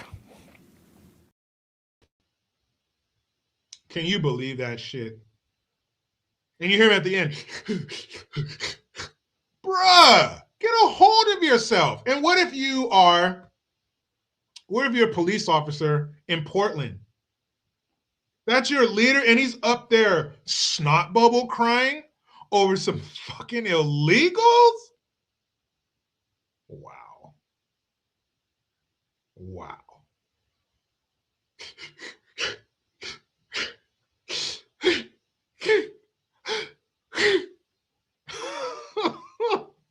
are you doing, homeboy? Oh no. Man, I'd be like, shit, that's what? Damn. Does that make you want to suit up? Does that make you want to suit up and face the bad guys when you have this fucking weenie in office? That motherfucker was sniveling, guys. I haven't cried like that since my last ass whooping. And it's been a long time.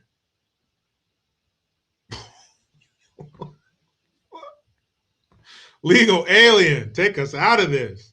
Thank you, man. He says, great to see you, Senor JG. Have you heard anything about Stimmy, 3G extra on his SSI check? You know what? The only thing I heard about that was Trump. I actually saw a video of him saying it, but he is going to send out some Stimmy checks, but they're not going to be from our other pocket, because the stimulus checks came from our left pocket and went into our right pocket, and we got taxed on it. But this is going to be from the over $300 billion that we've accrued since tariffs. Because up until very recently, we didn't have income tax and state or federal tax and all this other shit, because we got it from other people. We got it from other countries. Why did we stop that? Why would you want to stop getting all of the money you need to function from an outside source and instead get it from your own people and crush the backs of your own people? The only word that I can think of to describe somebody who would do something like that is evil. Why not keep getting it from them? Why take it from us? Are you greedy that the outside world wasn't giving you enough? You had to have it from us too? What the fuck? Because last time I checked, there are over 190 countries and we're just one. So go get it from them. Go get it from Canada, who we fucking protect. Who we keep the wolves from chewing your maple syrup drinking ass up. Get it from Mexico, whose derelicts and filth we've been taking on for decades. Huh? And again, you benefit from our presence. No one's going to mess with you. No one's going to lob any rockets. No one's going to stage an invasion. No one's going to do anything to you because of us. And that extends all the way down to South America. No one's fucking with Brazil or Peru or Chile. None of those countries, you Central American countries all the way down. No one's messing with you because of us. And as we all know, security costs money, don't it? Whether it be your, first alarm system on your house, your cameras, your motion detectors, you got to pay for that every month. Whether it be firearms that you have, you had to pay for those. You're not like the government or some local police department who can just go confiscate. You had to pay for that. Do you have dogs that are guard dogs? You have to pay for them too. You got to feed them. You got to take them to the vet. You got to train them. They might dig holes, eat shit. You got to replace it. You got to pay for your security. So why don't they have to pay for theirs? Why aren't we telling Mexico, hey, you want to take a Ford Motor Company factory down there, or GMC or anybody else? Fine. You have to hire 50% American labor. Oh, don't worry. We'll get them down there to you. You seem to know how to get your people to us. So we'll figure a way to get our workforce down to you. No problem. High-speed rail, Gavin Newsom, huh? You piece of shit. You want to build it? Boom. We'll have the workforce down there at 300 miles an hour. Fucking taxes. That's right. Tax is extortion. It's theft. And imagine, speaking of Daryl, he said they tax our check and everything we buy. Extortion for real. Imagine if, I don't remember who said this, somebody smarter than me, but imagine if you got your whole check. Imagine if you got the gross. You got your whole entire check, no taxes taken out, but now you had to write a check for your taxes. Now, instead of your taxes being taken out automatically and you getting the fucking scraps, now you get the whole check and you have to look and say, okay, state government, how much do you need? Federal government, how much do you need? How much? Wait. The federal government, you're taking 14%. California, you're taking another 13%. That's 27%. That's almost a third of my check. Hold up. Then we would start analyzing shit. Then we would start reevaluating. Oh, yeah, you need to go. Oh, government, yeah, you need to fucking go. Nope, I could give a fuck less about the mating habits of a spotted whatever. They're all going to die. Shut all that shit down. Then shit would change. But as long as they're taking what they want. What kind of pimp shit is that? That's something a pimp does. Bitch, you get out there on the corner, you work, you clickety-clack up and down the sidewalk, you have all the guys go, in all your various crevices, and I'm going to take a cut, and I'm going to sit back here with my feet up. Bitch better have my money.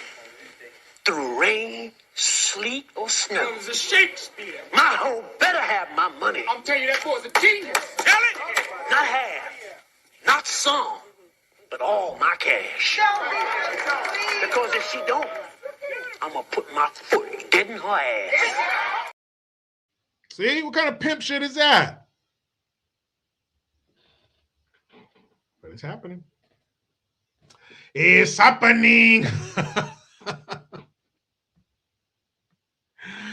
It's happening. Some bitch. But I think that would definitely change. If we had to cut them a check, like, whoa, what? Man, hell no. What? No, I'm not paying for that shit. How much? Then we'd be like, oh, no, you're out of your fucking mind. You're out of your fucking mind. And speaking of liberal bruds. People in the streets just roaming around, snatching people up, many of which turn out to actually be U.S. citizens that just don't have their papers on them. Are we really going to be the Gestapo? Where's your papers? Is that what we've come to? Many of which, bullshit, Joseph. Many of which are not American citizens. Don't paint ICE to be some fucking group of Keystone cops who are just bumbling, oh, come here, are you a citizen? And they don't know what they're doing. They know who these people are. They're not randomly walking down the street until they come across somebody. They're not whistling Dixie out in the snow a Minnesota until they bump into some colored fucker and then, come here, just take their wallet and look at their paperwork. No. These are warrants. They're looking for these people. They've done research on them. They know where they are. They've done surveillance. They're in there. This is what we want them for. What's that? Drug trafficking, human trafficking, sexual assault, rape, and murder? Nah, leave him. Leave him. His rape days are far behind him. His human trafficking days are far behind him. He's a good guy now. He's in America. Leave him alone. Yeah, he raped that little girl, but that was like 5 years ago. Are you the same person you were 5 years ago? I didn't think so. Get out of here, Ice. Go, get out of here. Get the fuck out of here, Ice. That's coming from me, the secretly gay mayor of Minneapolis. Get out of here, you fuckers. Are we the Gestapo? Shut the fuck up, Joe Rogan. You almost had me too, you little thumb. You little 5-foot ferocious feminine fucker, you. You almost had me. You had Trump on your podcast. You endorsed Trump. Thought, well, maybe Joe Rogan's starting to get his head out of his ass. You moved to Texas. You're badmouth in California. There you go. Get him, Joe. Get him. But then you say some stupid-ass, liberal, purple-haired, septum-piercing, 8 cats, cat hair all over you, dildo in the dishwasher, liberal bullshit. Damn it, Joe. Oh, well, you had a good run. You had a good run, but now I have to throw you in the pile of stupid-ass progressives who just don't fucking get it. Now, I know, Joe, it makes you feel good to care about those little people, the dirty little brown faces coming across the desert. America, America. I know it makes you feel good in your fucking compound with all your money. But those of us who are out here in the real world don't want these illegal psychopaths bumping into us on the street. You got security when you go out on the street, Sloppy Joe. We don't.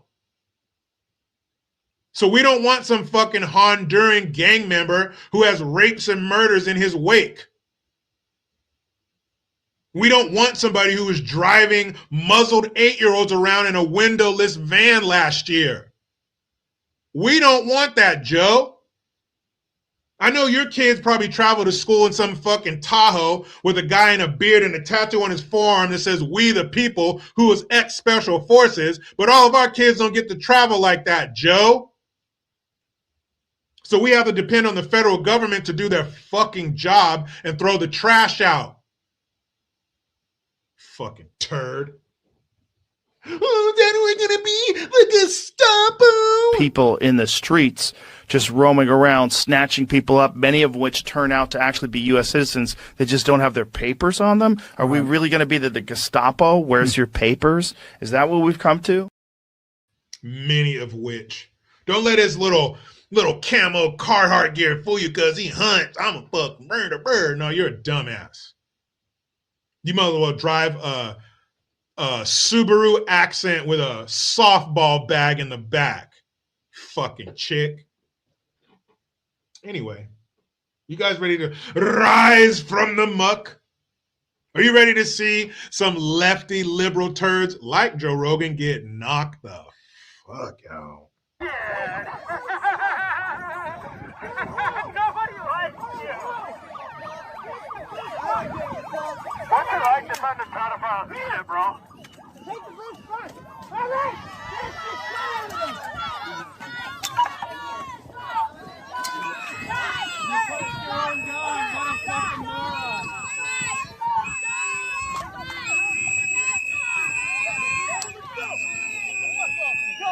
Come on, motherfucker!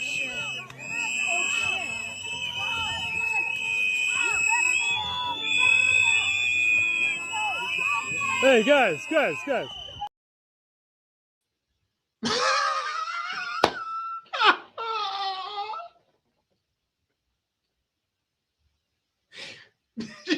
guys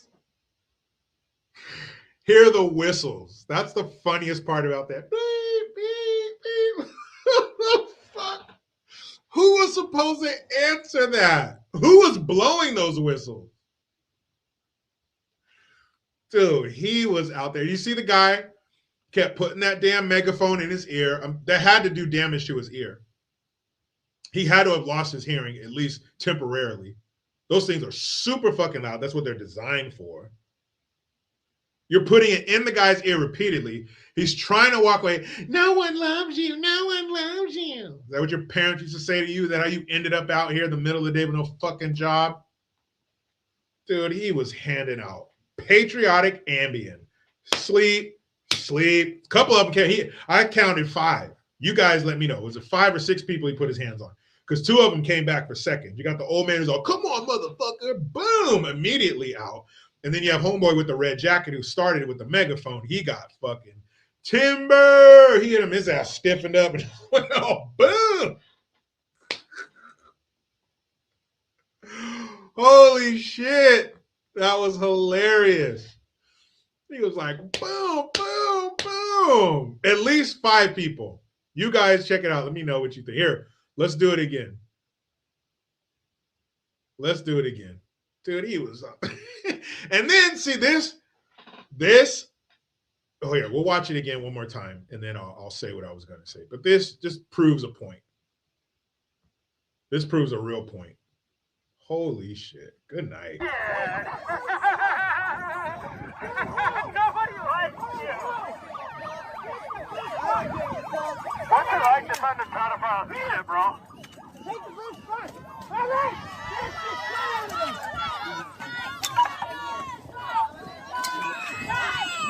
Come on,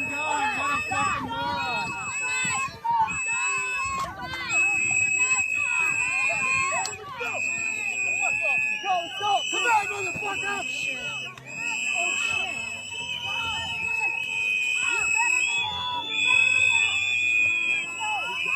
Hey, guys. So many things. I didn't even count that time. I hope somebody did. I didn't even count that time. But you can tell that none of these guys probably grew up with siblings, with older, definitely not with older brothers. That's what I mean. None of them have older brothers, because the first thing your older brother is going to do is whoop your ass. Secondly, they probably didn't have fathers either to tell them how men work, how men operate and deal with each other in the world, and not so much tell but show. Like, he didn't have a father to be around to watch him interact with other men. Obviously, nobody taught him how to fight. And why? And again, I've said this before. Older people, it's so disappointing when older people are fucking stupid. When you hear an older person say something dumb, when you see them out here at these protests, no King's Day. Like, you're 70. You're not supposed to be this stupid. What's wrong with you?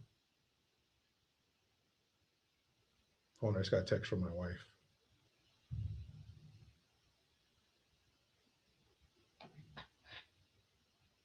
Hold on. I think I have to take my daughter to volleyball.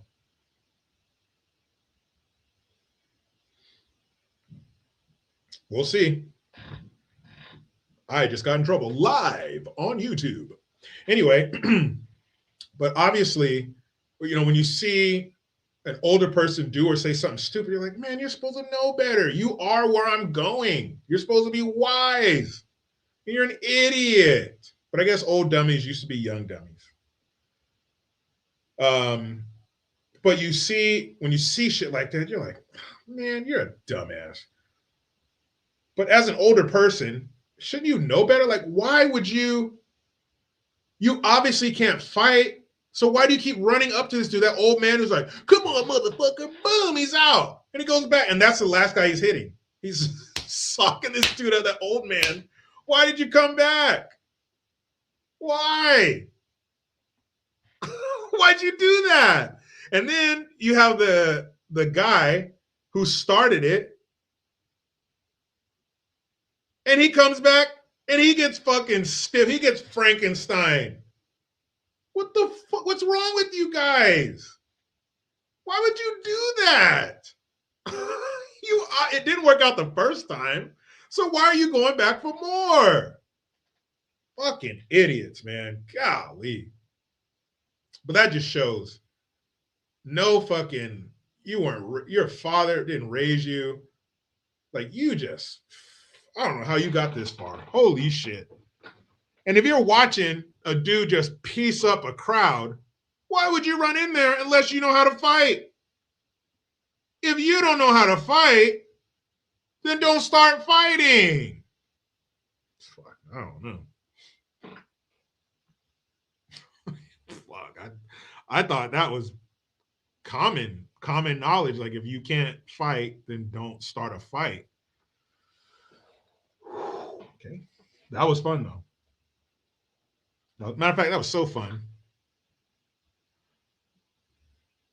One more time. Nobody likes you. What's it like to find the pedophile shit, bro? Take the blue first. All right.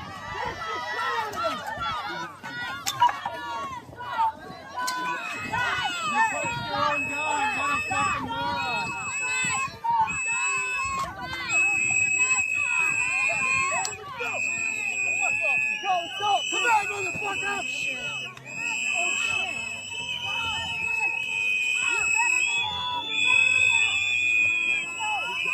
Hey, guys. Dude. You don't just run up to somebody with your hands at your side. That dude cocked back to Mississippi with that punch. Boom! And then an old man, you run up and put your head. He didn't even go like this. He just went like this. So, of course, boom! Idiot.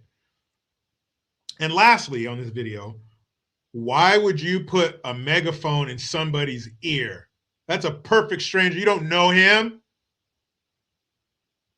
And you put a megaphone, of course he's going to beat your ass. You fucking idiot. And he's out there with gloves on too. He can't feel shit.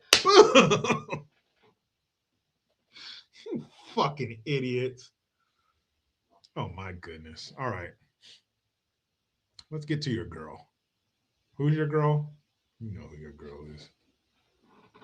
You know who the fuck your girl is.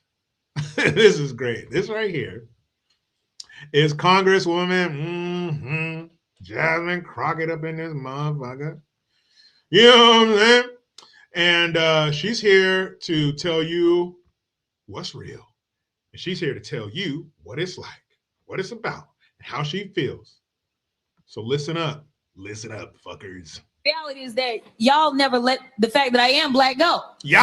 So I'm gonna be clear about one thing. I know my good black history, but this looks like modern day slave patrols. Oh. And they have been sanctioned by this Supreme Court. Get offended and try.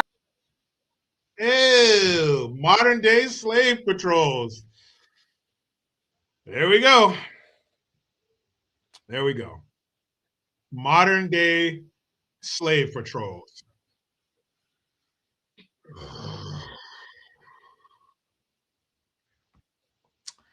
If I could roll my eyes harder, like I would. Modern day slave patrols. Shut up.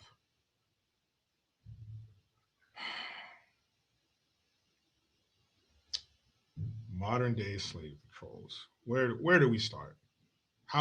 What are the differences between ICE and slave patrols? Let me count the ways. What the? First of all, slaves were wanted in this country. They brought them here. Dummy. They didn't sneak in. The slave master didn't go to sleep with 9 slaves and wake up with 15 because 6 of them snuck into his plantation. So number one, the slaves are wanted. Number two, I'm assuming these slave patrols and everything that we're told about slavery, everything we have been told about slavery, is I have to look at it. I have to take it with a huge, humongous life-size grain of salt, because they lied to us about so much. So these slave patrols, let's assume they were real. I would imagine that they were they were comprised of white men in the South.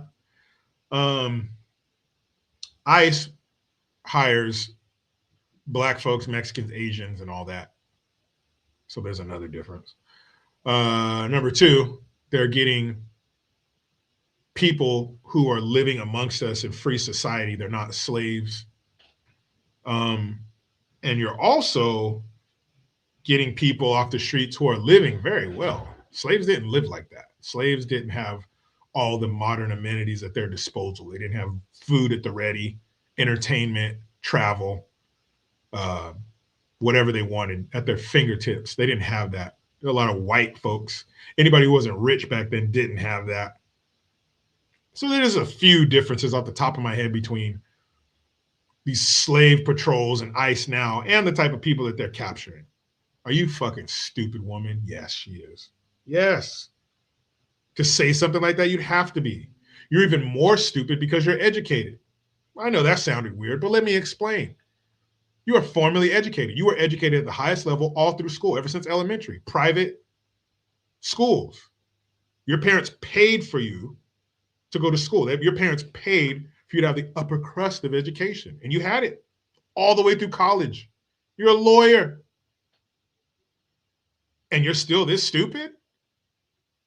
You've been formally educated to the highest levels, and you're still this fucking dumb? And not only in what you say, but in how you act. Y'all ain't this, and y'all ain't. Why do you talk like that? You were raised like a Cosby kid, yet you talk like a Bebe kid. I don't understand that. Why would you want that? Why would you want the lower rungs of your society? Why would you have someone serve you filet mignon, but you slap it out of their hand and reach for a bologna sandwich? What's wrong with you?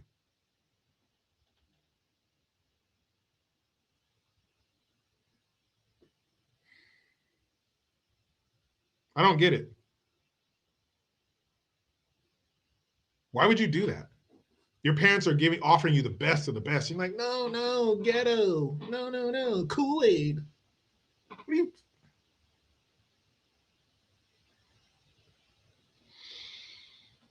Ugh. There she is. Modern day slave patrols. Anything they gotta wring a few more drops out of that victimhood. There's still something in there. Squeeze harder. Guys, are you ready for the main course? Are you ready for the crown jewel? I'm reading a text message from my wife, and yes, I'm officially in trouble.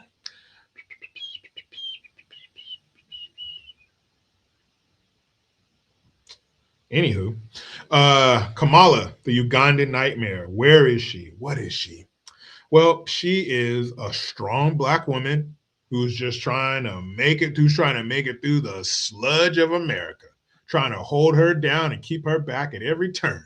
But she will persevere, and she will be all right because she is Kamala Harris.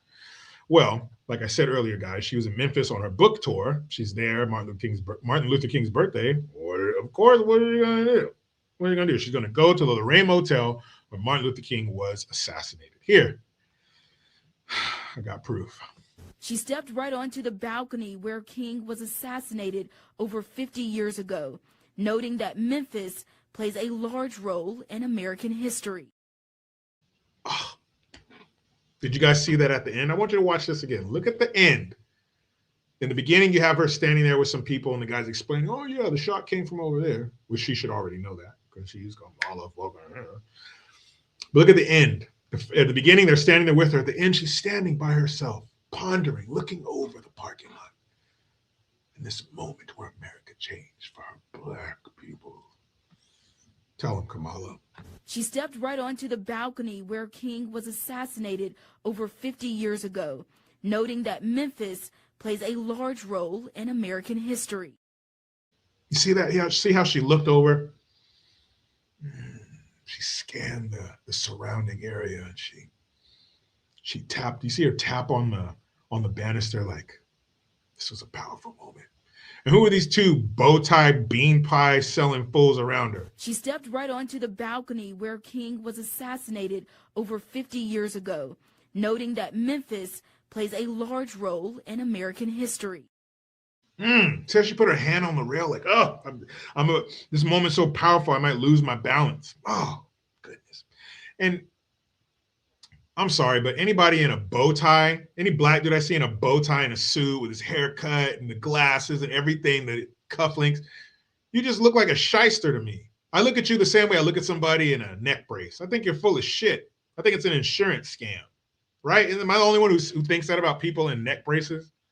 You're lying. If I see a black dude in a bow tie with all this shit, all the accoutrement, I think you're a shyster.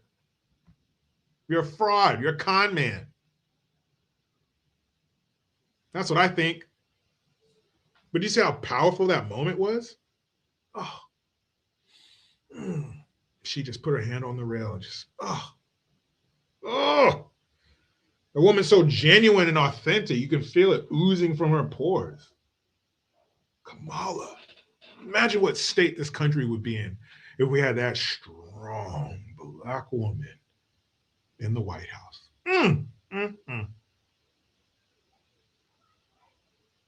That is something powerful. Wish I could have been there to just take it all in.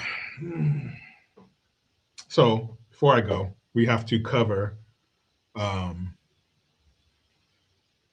new segment of the show called Who Gives a Fuck?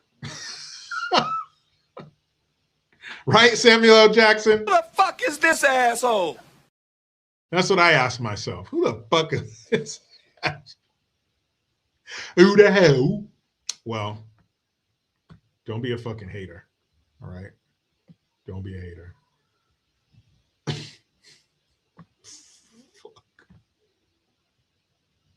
But the UK,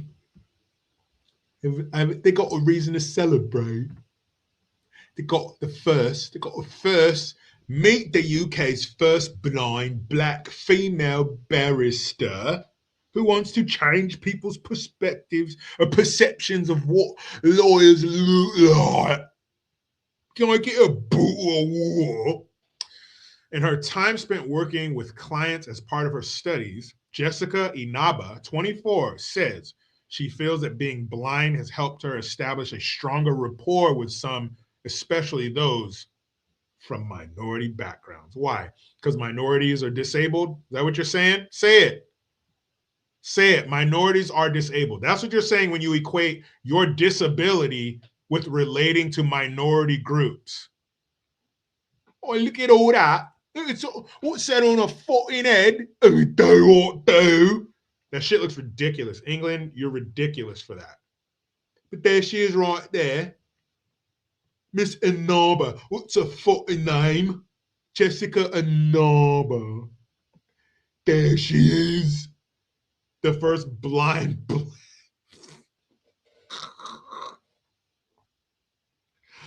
Stop. Nobody gives a fuck about the first blind black. Who cares? We're not impressed. We already have Daredevil. We have blind lawyers. So what? After 5 years at university, Jessica Naba, 24, qualified earlier in 2022 and will now be looking for a pupillage. So what? So who gives a shit that the UK, and why did it take so long to get a blind black lady? Is it because the UK was putting up barriers for all the black girls that want to be a fucking lawyer? Is that all it is? There were all these black girls who were blind, like, where do I go? And then all the blokes, all the white blokes are like, you can't be a fucking lawyer. Or a barrister, as we call it in the UK. And all that. They wouldn't let me in and all that. And then she was like, no, I'm gonna break through the barrier and all that. I'm gonna break through the barrier on a Tuesday. What I do? A fucking bottle of water. Britain, nobody gives a shit that you have the first black blind. That sounds dumb. That sounds fucking stupid. The first blind black female is too many. There's too many titles. Just be a lawyer. Who cares? And you're blind. You're not retarded. So you can still get around. I'm sure you got one of those cool sticks. You ever see those yellow bumps? I don't know if they got that in the UK and all that. But here in America, in front of stores and stuff, they'll have yellow bumps in the front of the store. And that's so blind people know that they're entering a business. They're close to the doors. So there's all this stuff in place. I'm sure you got a fucking driver, you know, out there on the roads, like feeling on the pavement for where you're going, right? You can't braille it on the car. On what do they call a car? A buggy and all that. Fucking dumb. But you know what? Britain, UK, England. I want to apologize on behalf of all Americans, and I want to apologize for us exporting our woke progressive garbage to your country. I apologize for us making you just as fucking nutty as some of the pieces of shit we have here. Because that's the only reason, that's the only thing they could explain while you're highlighting a black blind lawyer who gives a whole scoop of fuck. So now, if you had the first black blind female lawyer to start prosecuting some of those roaming Muslim rape gangs, oh shit. Now I'm listening. Now you have my undivided attention. That reminds me of a joke. Why don't we leave on a dad joke? What does Miss Piggy have when she has 2 green balls in her hand? Kermit's undivided attention.